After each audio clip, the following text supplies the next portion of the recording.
My name is Lisa and I am a hobbyist beekeeper from Devon.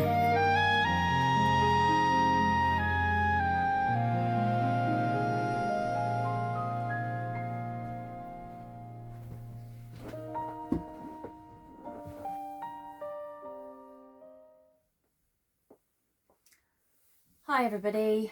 So I just want to talk to you today about why and how I got into beekeeping. It's a weird, funny old story. I was meant to go to Devon County Show in 2023 May. I got COVID and I was meant to be going with my dear friend Jodie to spend some time with her, and it was actually her birthday, and sadly I wasn't able to go with her because I was so poorly. She then came back from the show and brought me a jar of honey. I was very grateful, and it was a shame to have missed the show, but it led me to have a lot of questions when I started looking at the jar and realised it was actually made locally. I wondered where, and I was really surprised that it was not very far from me, and how the bees even make honey. I didn't know any of it really. So I started going on the internet and doing a bit of fact finding, ended up going down a bit of a rabbit hole, and then came across a club for beekeepers which was not far from me, and it was called the Beekeeping Association, and there are many branches, so if there's any beginners that are listening, do have a look to see which is your local, because I guarantee you there'll be one near you and you didn't even realise. They were very friendly, they were very helpful. When I turned up, they asked me to just bring some marigold gloves, so the washing up gloves, and a pair of wellies, and they would do the rest. I ended up getting suited up on the first day and going up to the hives, which was a massive eye-opener because I had no clue and I was absolutely terrified. I had so many questions like, would I get stung? Am I allergic to bee stings? How do they make honey? Like, it was just endless, and they were able to answer a lot of my questions, and they were absolutely brilliant. So do check your local beekeeping association out if you are a beginner, and they also offer beginner courses and lots of other winter talks as well, when the bees are clustering in the winter when there's not a lot going on. So that's always really helpful too, because you can further your knowledge. So I attended every single Saturday from then until, well, at least my first year. I really enjoyed it. I got to know a lot of people and it was really good fun. By July, I decided to treat myself to my own beekeeping suit and stop borrowing the clubs. And I was so excited because I knew then that I was definitely going to continue with this hobby, because your first bee suit is quite an outlay. They're not cheap, so I knew that I was committed when I spent that money, because I can be a bit thrifty at times, and non-committal. So continued, and we got to August and I got to be part of the club's extraction. So the clubs have many hives and they all need extracting, so removing the honey from the supers, and I was able to be part of that, which was really good fun, and it was a really good team effort. And after that, when we started learning about winding down and feeding the bees after the extraction, I was fortunate enough to be offered a really good opportunity. One of my fellow beekeepers decided that he wasn't going to be doing beekeeping for much longer. He was actually retiring, and he had 4 hives, an apiary, and an awful lot of equipment that he needed to shift, and he put a notice on the notice board, and I literally ripped it down and said, can I have it please? I didn't really think about it at the time. I literally dived in head first, and I thought about it afterwards.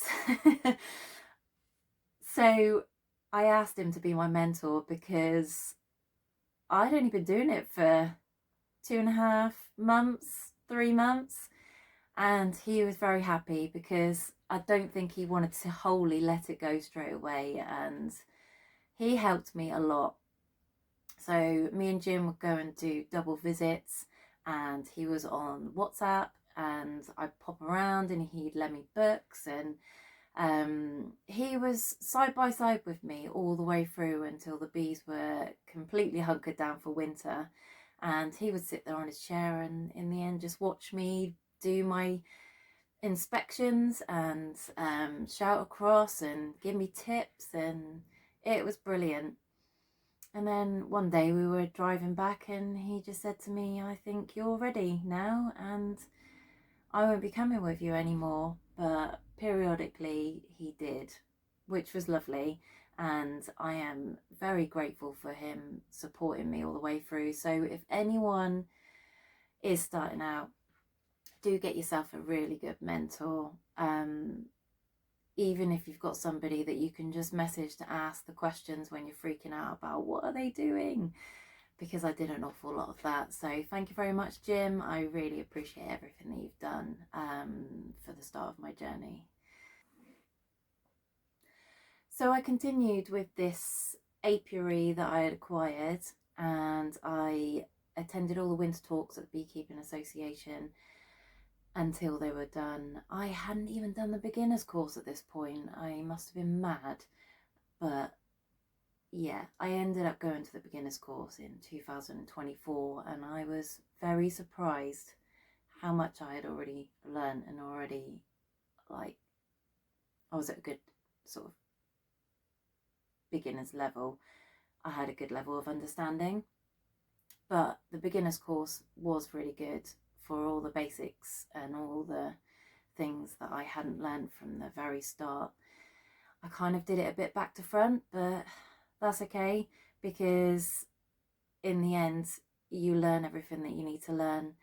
And I do think beekeeping is up to your own interpretation. However, there is some structure to it. You've got obviously the seasons and what the bees are doing each season, and you do have that level of working.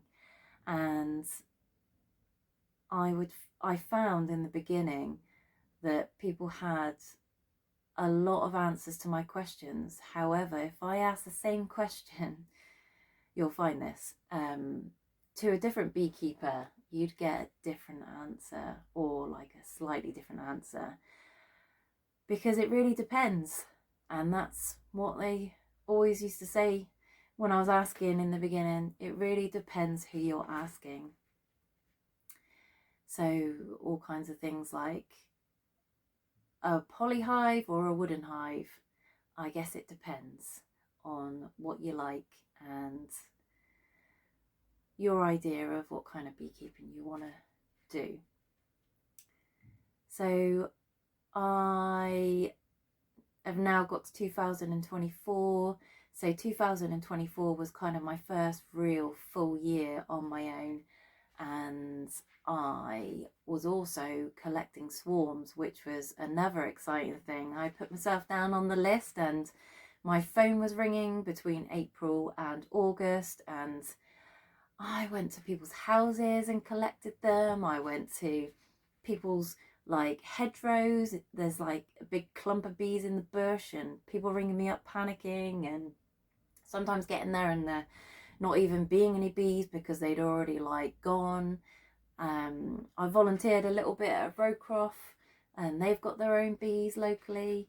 So I just tried loads of different things. Even though I had my own apiary, I tried everything, and I think that's probably the best advice I could give anybody who is starting or is still in beekeeping. Like, you never stop learning, and any opportunity you should just grab, and it's all good learning. So keep going. That's all I'm going to say, because sometimes I find beekeeping frustrating, and no matter how many years experience you have, the bees will throw you curveballs, and you will be scratching your head wondering, what are they doing?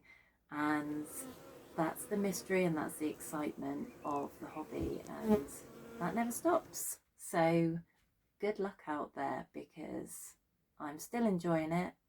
I am going into my 3rd year. I have done 2 big summer extractions at home, which was messy, and thanks very much, Chris, for helping me out with that, because I don't know what I would have been able to do without you. I have moved my hives from 3 different sites in the boot of my car, which is crazy to think, driving along with thousands of bees in the boot of my car. And I can't even count how many times I've been stung, but at least I know I'm not allergic to bees, which is good. So don't be afraid, never stop learning, and ask lots of questions, and just keep going, because sometimes it's tricky, but it's worth it in the end. And you know what? When you get a jar of your own honey and you gift it or sell it to somebody else, and you get like loads of really good feedback, it just feels great. Really great. And it's not just the honey. You can sit there and watch them go in and out, and it's really good for my soul. I found that over the last few years, when I've been really stressed and I've gone to the bees, it just helps me slow down, because you've got to be doing everything as slow as you can with the bees.